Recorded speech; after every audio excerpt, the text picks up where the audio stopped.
Indian secular ফ্রন্টের একটি জনসভা কয়েকটা দিনের মধ্যে যে লোকসভা ভোট, সেই লোকসভা ভোটকে কেন্দ্র করে আমাদের ইন্ডিয়ান সেকুলার ফ্রন্টে জঙ্গিপুর কেন্দ্রে আমাদের একটি জনসভা। বন্ধুগণ, আপনারাকে আমি বলতে চাই, এর পূর্বে অনেক দল দেখেছেন, কংগ্রেস, সিপিএম, টিএমসি দল, অনেক দলকে ভোট দিয়েছেন। আপনাদের জন্য কি হয়েছে আপনাদের ভাবতে হবে। এর আগে কংগ্রেস সিপিএমের অন্যায় অত্যাচার সহ্য না করতে পেরে এই পশ্চিমবাংলার জনগণ মমতা ব্যানার্জিকে দুহাত তুলে ভোট দিয়েছিল। উনি প্রতিশ্রুতি দিয়েছিলেন, এই পশ্চিমবাংলার জনগণের নিরাপত্তা দিব, মৌলিক অধিকার এই জনগণের আমি বুঝিয়ে দিব। কিন্তু বর্তমানে তো সেটা হচ্ছে না। বর্তমানে আমরা দেখতে পাচ্ছি কি, এই গরিব মানুষকে শোষণ, এই গরিব মানুষের অত্যাচার, অন্যায় অবিরাম চালিয়ে যাচ্ছে। তাই আমি বলতে চাই, আপনারা জানেন, টিভিতে, খবরের কাগজে আপনারা দেখতে পাচ্ছেন, বাড়ি বাড়ি মোবাইলে এই তৃণমূলের কি অন্যায় অত্যাচার। আমরা এই মুর্শিদাবাদ জেলা গঙ্গা তীরবর্তী এলাকা, গঙ্গাতে গরিব মানুষের হাজারো হাজারো বাড়ি গঙ্গায় তলিয়ে যাচ্ছে, কিন্তু এই সরকারের কোনো ভূরিক্ষেপ থাকছে না। এই গরিব মানুষগুলার একটা সুব্যবস্থা করে দিতে হবে, তার মাথা ব্যথা নাই। তার মাথা ব্যথা আছে কোথায়? কোথায় গেলে কোটিপতি হব, কোথায় ঘুষ দিয়ে চাকরি দিলে লাখপতি হব। আপনারাকে চিন্তা করতে হবে, গরিব মানুষের পক্ষে কারা লড়ছে। এই গঙ্গা ভাঙনের জন্য আমরা গিয়েছিলাম সেখানে পরিদর্শন করতে, সেখানে তাদের কান্নার চোখের দল দেখে এসেছিলাম। আমরা সেই রিপোর্টটা আমার নওশাদ ভাইকে দিয়েছিলাম। নওশাদ ভাই বিধানসভায় জোরালোভাবে দাবি দিয়ে এসছে, সেখানে কংক্রিট করে গঙ্গা প্রতিরোধ করতে হবে। আরও আপনারা কি দেখতে পাচ্ছেন, আমাদের এই সব এলাকা হচ্ছে বিড়ি শিল্প এলাকা। সরকারি রেট হচ্ছে 244 টাকা, 267 টাকা 44 পয়সা। কিন্তু আমাদের এই বিড়ি শ্রমিকদের রেট দেওয়া হচ্ছে কত? 170 থেকে 80 টাকা। এখানে এই কোম্পানিগুলা এক একটা কারিগরের মাথা কিছু হাজার কিছু 80 থেকে 85 টাকা লুট করছে। বন্ধুগণ, আপনারা ভাবুন, এই লুটরাজকে উৎখাত করার জন্য আজকে আমাদের নওশাদ সিদ্দিকী ভাই আইএসএফ দলের জায়গায় প্রত্যেকটা জায়গায় সভা করতে, যে জনগণের যে সব মৌলিক অধিকার চারদিকে ছড়িয়ে দিয়েছে, তার জন্য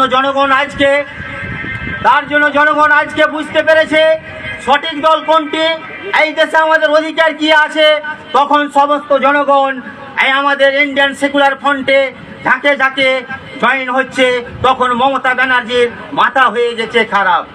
মাথা এই কারণে খারাপ হয়ে গেছে, যেহেতু নওশাদ সিদ্দিকী যেভাবে রাজনীতি করছে, যেভাবে সংবিধানে যেসব অধিকার মানুষকে জানিয়ে দিচ্ছে, তা আমার তো রাজনীতি করা শেষ হয়ে যাবে। তবে একে আটকানো কিভাবে দেখা যাবে? একে যে কোনো জায়গায় আপনার যাচ্ছে, একে প্রশাসন দিয়ে হেনস্থা করা হচ্ছে। একে আপনারা জানেন, কিছুদিন আগে এই নওশাদ সিদ্দিকীকে এই গরিব মানুষের জন্য লড়াই করতে গিয়ে তাকে 42 দিন ধরে জেলে আটকানো হয়েছিল। সেই জেলে তাকে অনেক ধরনের প্রতিশ্রুতি দিয়েছিল। আমার নওশাদ ভাই একটাই কথা বলেছিলেন, আমি মাথা বিক্রি করতে আসিনি, এখানে গরিব মানুষের অধিকারের জন্য লড়াই করতে এসেছি, আমাদের সংবিধানকে রক্ষা করার জন্য আমি রাজনীতি করতে এসেছি। তাই আমাদের এই গণতন্ত্র দেশ, আমাদের সমস্ত ধর্ম জাতির লোকের সমান অধিকার আছে। কিন্তু এই শাসক দল, এই বিজেপি সরকার চাইছে এখানে একটা হিন্দু মুসলিম একটা দ্বন্দ্ব বিচ্ছেদ লাগিয়ে আমরা রাজভোগ করব।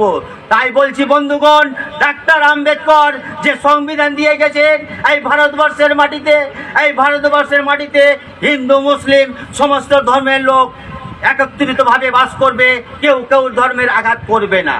কিন্তু বর্তমানে আমরা দেখতে পাচ্ছি এই বিজেপি সরকার কখনো ধর্মের ওপর আঘাত, কখনো আপনার ধর্মগ্রন্থের উপরে আঘাত, কখনো ধর্মগুরুর উপরে আঘাত। এই যে হিন্দু মুসলিম এরা জুড়ে দিয়েছে, এখানে আমাদের ভাগাভাগি করার চেষ্টা করছে। আর আমার নওশাদ ভাইকে বলছে এই বিজেপির দালাল। আমার নওশাদ ভাই যেমন দেবত্রী সম্পত্তির জন্য লড়াই করছেন, হিন্দু ভাইদের জন্য যেমন দেবত্রী সম্পত্তির জন্য লড়াই করছেন, তেমনি আমাদের মুসলমানের জন্য ওয়াকফ ভোটের জন্য লড়াই করছেন। বন্ধুগণ, সময় কম, আমার মূল কথা হচ্ছে এখানে আমাদের প্রার্থী শাহজাহান বিশ্বাস জঙ্গিপুর কেন্দ্রের 9 নম্বরে, ইনি খুব অমায়িক লোক। এর সম্বন্ধে আমরা রীতিমতো যাচাই করেছি। এই লোকটাকে যদি আপনারা ভোট দেন, আপনাদের সুখে দুঃখের কথা, অভাব অনটনের কথা উনি দিল্লি পার্লামেন্টে যাবেন। যেহেতু এটা হচ্ছে এমপির ভোট, যে এমপির ভোটে যে পাস করবে সে যাবে পার্লামেন্টে, আর পার্লামেন্টে তৈরি হয় আইন। এই সরকার, বিজেপি সরকার জনবিরোধী অনেক আইন তৈরি করেছেন, কিন্তু এই টিএমসির এমপিরা ওখানে চুপচাপ বসে থাকে। তারা একটা কথা বলে না, কোনায় বসে থাকে, জনগণের স্বার্থে কোনো কথা বলে না। আজ পর্যন্ত টিভিতে বা কোনো খবরের কাগজে আমরা দেখতে পেলাম না।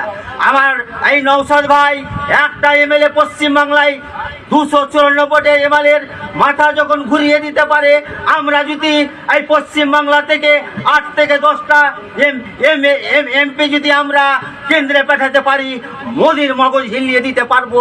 এটা ইন্ডিয়ান সেকুলার ফ্রন্ট এটা তার ক্ষমতা রাখে।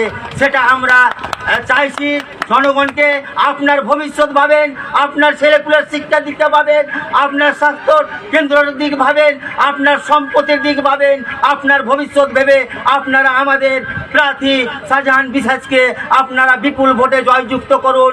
কাজের মানুষ, যে কোনো আপদে বিপদে তাকে পাবেন। আমাদের সাথে তার কথা হয়েছে, যে কোনো মুহূর্তে যে কোনো মূল্যে মানুষ যখন বিপদ পড়বে আমাকে পাবে। মানুষের সরকারি তরফ থেকে যেসব অনুদান আছে তাকে আমার বাড়ি আসতে হবে না। আমার ক্যাডার কর্মী আছে, গ্রামে গ্রামে যে খোঁজ করে তার প্রাপ্য তাকে দেওয়া হবে। তাই সর্বশেষ বলি, আমরা ইন্ডিয়ান সেকুলার ফ্রন্টে আমরা এখানে এত লোক জমায়েত দিয়েছি। আমি আপনাদের মুখ থেকে শুনতে চাই, আমরা কি এই শাহজাহান বিশ্বাসকে এমপি তৈরি করতে পারবো? কথা দিচ্ছেন? পিছিয়ে হলবেন না, গাদ্দারি কেউ করবেন না তো? দেখেন, আপনার ভবিষ্যৎ, আপনার ছেলেপুলের ভবিষ্যৎ শিক্ষা দীক্ষা শেষ করে দিয়েছে সরকার। আপনারা কিন্তু আমাদের এই প্রার্থীকে জয় করুন। প্রার্থী জয় হওয়া মানে আপনি নিজে জয় হওয়া। এই ক্লাব জিন্দাবাদ, নওশাদ সিদ্দিকী জিন্দাবাদ, শাহজাহান বিশ্বাস জিন্দাবাদ। একটু হাততালি দিয়ে সম্বোধন জানাবেন। খুব সুন্দর আমাদের সামনে উপস্থাপন করলেন, খুব সুন্দর একটি বক্তব্য।